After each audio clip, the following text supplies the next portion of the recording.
Natural? 51 years old? What do you think of Tyson and Jake? I wish he didn't do it. I wish it wasn't a thing.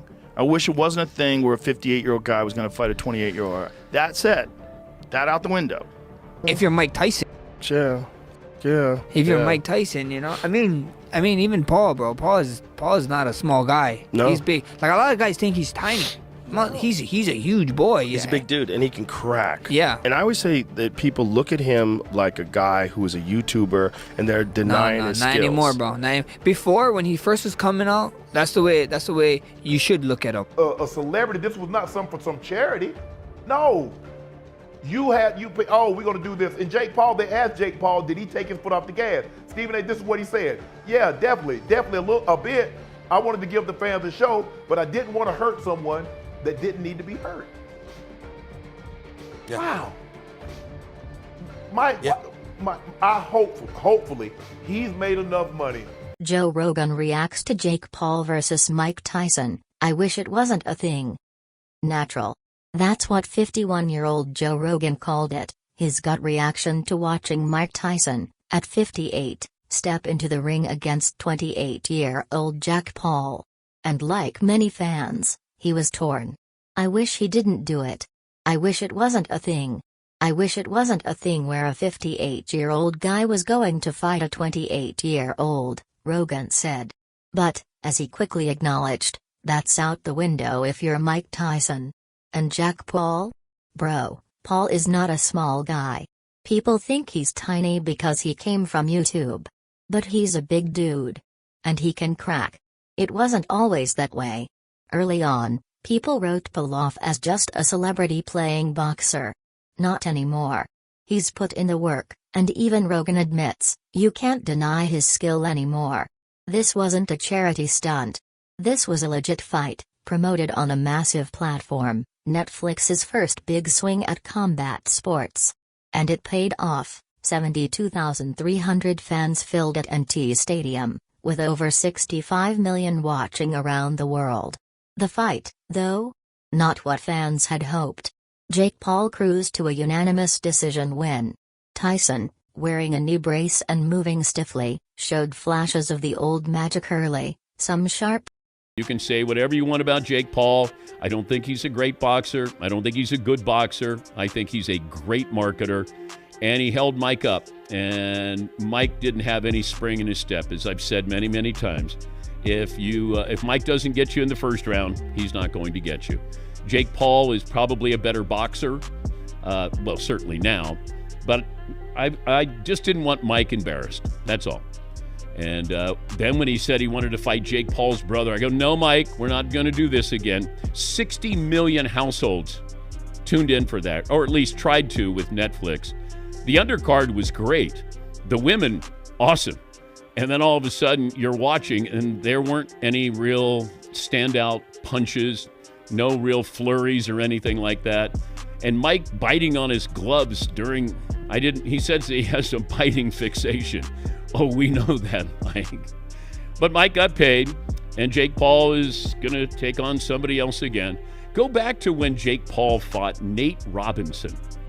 Shannon, I'm happy that Mike Tyson had that moment for himself and his family. I'm happy to hear that he's better health-wise.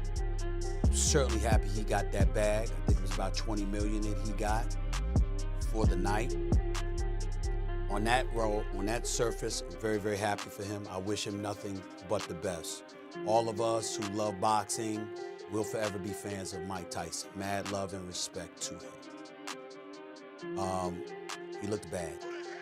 He looked like somebody that was in a hospital months earlier. He looked like somebody that, as he described, who lost a lot of blood, lost a lot of weight, etc. I watched Mike Tyson walking to the ring. He stumbled while he was walking to the ring. Then they looked lower when the camera angle zoomed out, and he had a knee brace on his right knee. He got in the ring, he looked old, he looked slow. I want to make sure that I'm clear about what I'm about to say. Under no circumstances do I believe it was something that was preordained. But I believe that when Jake Paul was in the ring with Mike Tyson, there was something that said to him, I can't do this. I'm not gonna try to knock him out. He's Mike Tyson. He's 58 years old. He's 31 years older than me. I know I can take him. I don't need to do this. And for those who would question it, I will remind y'all that there have been moments in boxing where we've seen fighters exercising compassion. Left hooks in the first round. But by round 3, Father Time took over. Paul's youth, speed, and 31-year age advantage were just too much. Jake landed 78 punches to Tyson's 18, a staggering stat that told the whole story. Tyson's defense kept him from getting hurt badly, but his offense vanished after the opening round. After the fight, Paul told Stephen A. Smith, "Yeah, definitely, I took my foot off the gas a little bit. I wanted to give the fans a show, but I didn't want to hurt someone that didn't need to be hurt." For Rogan, that summed it up. "Magic isn't real," he posted on X, formerly Twitter. 3 words that echoed the disappointment of millions who wanted to see Tyson pull off one last miracle. Rogan was clearly emotional, so you can say whatever you want about Jake Paul. I don't think he's a great boxer. I don't even think he's a good boxer. I think he's a great marketer. He held Mike up. And Mike didn't have any spring in his step. As I've said many times, if Mike doesn't get you in the first round, he's not going to get you. There were moments. Tyson biting on his gloves. His intense stare. But the punches weren't there. The explosiveness, gone. And by the 8th round, the legend looked spent. The undercard? Fantastic. The women's fights were electric. But the main event, this wasn't the Tyson of old. This wasn't what fans wanted to remember. I hope he made enough money, Rogan added. I hope he doesn't have to do this again. And when Tyson mentioned he'd like to fight Jake's brother, Logan Paul. "No, Mike," Rogan sighed. "We're not going